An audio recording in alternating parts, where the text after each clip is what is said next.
this video, I'll show you a new tool for me that I just used this quarter, which is called Padlet. And I really liked this tool for facilitating discussion and sharing and collaboration between students. I made it just one component of a paper I had the students write. Once they turned in the paper on Canvas, they had to also post their essays onto the Padlet, and then other students had to read them and comment on them. So I'll show you what a finished Padlet looks like. So this is the one I made for my course. So you can see students have posted their essays, and then they went and commented on their classmates. It's really cool to see all of this together as you see, the different ways that people are engaging with each other. You can see sort of the different types of papers that they wrote and the different topics that they wrote on. All together, I think it just really appeals to me the way that this looks. So with you, when you have a Padlet, you could actually move stuff around, so you can, reorder them. You can drag and drop and based on theme. You can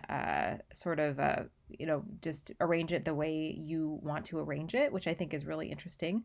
To make one of these, this is a free resource. You have a certain amount of free Padlets available to you based on your email address.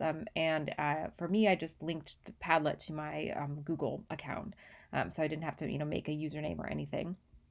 But after that, you do have to pay. But it is a really interesting tool. So I'll show you what it looks like to make your own. So this is just the homepage of the Padlet. You have all of these different options for what your Padlet could look like. So it could just be that wall.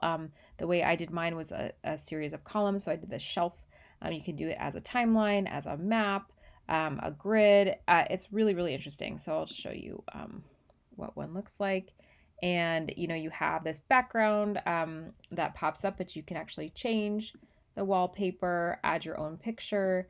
You can change the color scheme, the font, obviously the title and description, and then you can decide how you want to share it with people. So you could either add members who have their own Padlet accounts. You can copy the link to a clipboard and then just share it via Canvas. And I, set your privacy settings so that it's not, publicly available, but that folks who have the link can access it and add, which is important if you want to add it as part of your class. Or you can also, attach a password if you want. So you can grant visitors different permissions. So for me, I put can write, can view and add posts. They can't edit or approve others' posts. They can't invite collaborators, but they can add their own, and they can comment. So it's really has been a useful tool, and I plan on using it in a more concrete way next quarter, rather than just this one particular assignment.